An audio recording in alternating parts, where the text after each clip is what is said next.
अस्सलाम वालेकुम एवरीवन। आप पाकिस्तान की 76 साल तारीख को बगौर देखें तो आप बासानी ये तर्जिया पेश कर सकते हैं कि इस सिस्टम का अगर कोई बाप पैदा हुआ है तो वो सिर्फ इमरान खान है। इन 75 सालों में किसी ने भी इस सिस्टम के साथ वो नहीं किया है जो इस एक लीडर ने कर दिया है।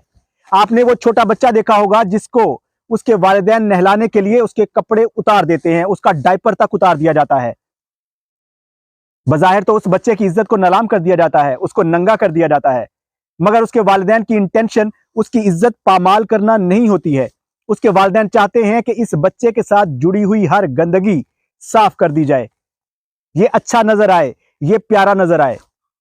और इसके लिए उसके वालिदैन उसके चीखने चलाने को भी खातर में नहीं लाते और जबरदस्ती उसको नहला देते हैं।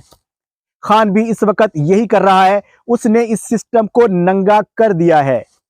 अब वो कोशिश कर रहा है कि इस सिस्टम को नहला दे। उस छोटे बच्चे की तरह ये सिस्टम भी चीख रहा है, रो रहा है कि किसी तरह से वो बच जाए और वो ना नहाए। मगर वालिदैन की तरह, बाप की तरह खान इस सिस्टम को नहलाकर ही छोड़ेगा।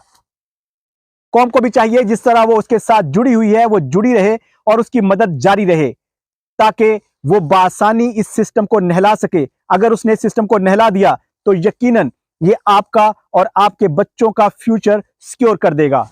आप एक अच्छे खूबसूरत पाकिस्तान में रह सकेंगे। अगर इस सिस्टम के साथ जुड़ी हुई हर गंदगी को साफ कर दिया गया तो दुनिया इस सिस्टम से प्यार करने लगेगी।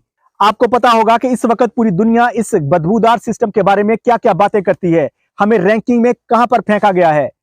अगर यह सिस्टम साफ सुथरा हो गया, इसको नहला दिया गया, तो सारी दुनिया इससे प्यार करेगी, इन्वेस्टमेंट आएगी, लोग यहां पर रोजगार लेकर आएंगे, आपके बच्चों का, आपका फ्यूचर सिक्योर हो जाएगा। इस तर्जिया के साथ साथ हम आपके साथ एक खबर भी शेयर करना चाहते हैं। जिस तरह हमारा प्रीवियस तर्जिया था, हमने आपको कहा था कि खान साहब की मिन्नत समाजत जारी है और उनको मनाने की कोशिश की जा रही है कि वो किसी तरह से गवर्नमेंट ले लें। उसके लिए जरदारी साहब को, बिलावल साहब को पेश करने की कोशिश की गई, मगर खान साहब ने साफ इनकार कर दिया था।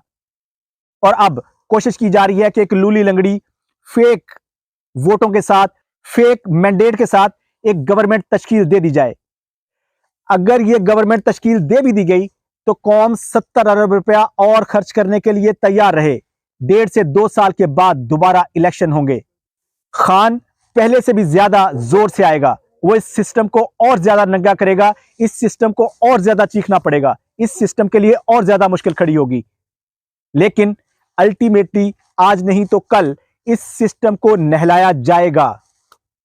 अब यह सिस्टम के ऊपर है कि वो कितना रेजिस्ट करता है, वो कब तक इससे बचता है और कब वो नहाने के लिए तैयार होता है, वो साफ सुथरा बच्चा बनने के लिए तैयार होता है। जुड़े रहिए अपने मुस्तकबिल के लिए, अपने बच्चों के मुस्तकबिल के लिए और धरती मां पाकिस्तान के लिए। अस्सलाम वालेकुम।